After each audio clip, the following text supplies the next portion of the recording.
So last night I wrote a letter, my usual letter, and I was honestly surprised by how upset people got by it.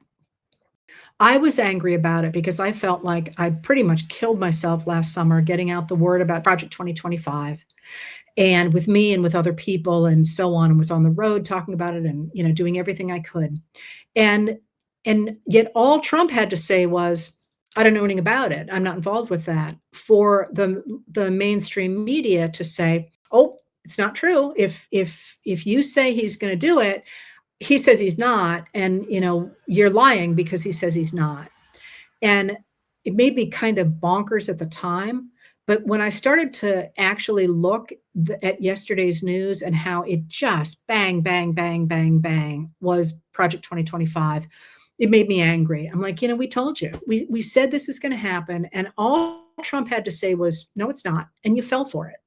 So what I was trying to do with that letter is important for what I'm talking about today. That is, what I laid out was, listen, Trump ran away from Project 2025 because Americans hated it. 4% of Americans wanted the imposition of Project 2025 on us. Even MAGA Republicans didn't make it to 10% of them. People hate it. They freaking hate it. And at the same time, some people, I kept saying before the election, he's promising everything to everyone. A lot of people voted for Trump in 2024 because he promised that the economy was going to be better. The economy under Joe Biden went gangbusters. He had to deal with the pandemic and so on, and the inflation that was all around the world. But the economic growth was extraordinary. Now that's fallen right off. I mean, we don't know that as much anymore because the economic numbers are not as reliable as they used to be. But people are recognizing that the economy is not good. And as I said, Trump also got voters based on the idea that he was going to deport criminals, which, by the way, both Biden and Obama did far more effectively than he did because they focused on criminals alone so they could move them quite quickly through the process. These large sweeps that get in everybody are much harder to do because there isn't sort of a fast track to get rid of everybody the way there is a fast track to get rid of criminals.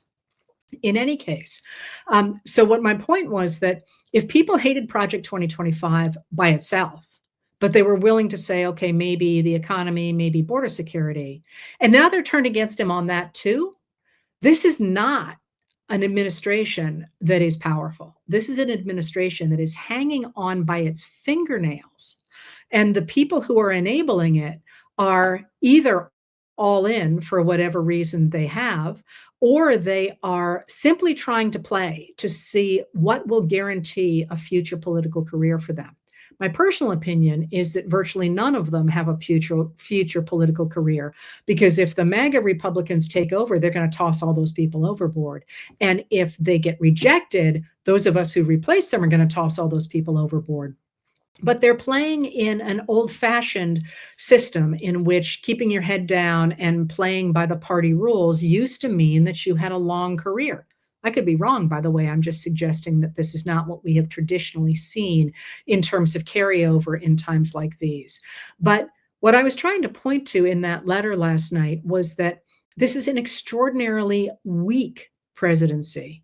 And the thing about knowledge being power and about Trump trying to project that he's winning all these wars and getting all these deals and doing all these incredible things, are he's trying to convince you of those things rather than having actually to do them. Because if you've actually looked at what this government is doing, it's falling apart. It's not doing anything it's supposed to do. So what I was really trying to emphasize last night, and I'm going to continue to emphasize it, is we simply must push back and say this is not the government that we want. This is not the way things are supposed to work. So in terms of the gerrymandering issue, they're having meetings in Texas now about gerrymandering. So many people are turning out that they have to have overflow rooms. Speak up if you're in Texas, but also in the other states where this is happening as well. In states like Ohio, where Bernie Moreno, the senator who replaced Sherrod Brown in the last election, which was just a heartbreaking decision, has said that he's going to urge the federal government to withhold any funding to Cincinnati. unless it does what Trump wants it to. Now, that's a senator from a state declaring war on one of the major cities in that state. Is that really what people in Ohio want? I mean, there are things all across this country like that that are falling into place. And there's going to be two things that we can do. We can take it and say, well, it kind of sucks that we don't have health care, or it kind of sucks that, we don't have FEMA, or or on the other hand, we can say, we were in the process of constructing a government after World War II that answered the needs of ordinary Americans. And we really stopped doing that in 1980, 1981. We really stopped trying to do that. And the Biden and Harris administration tried to do that things along those lines. And the more I see articles now saying, oh my God, we're losing that rule they put in place for, to go back to the 1920s, I think, well, people didn't know that rule was in place because so few journalists wrote about it. But things like taking a medical debt off of your credit score, for example, or saying that banks could only charge a certain amount of money for an overdraft fee, all the ways in which we've been gouged for so long that they tried to address, I would like to see back on the table. So now is the time to think about what we want the world to look like.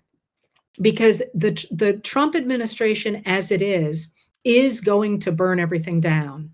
The government itself and so on. And I don't mean like there's going to be nothing left and it's going to be anarchy, but that right now everything is so unstable. This is the time to speak up and to protect the things you care about. And here's a news flash. It's working. When people show up and say that they want funding for something, that something is important to them, the administration changes its mind and that funding gets restored. That's what you're seeing there is not Trump sort of saying, okay, I'm going to bestow my favor.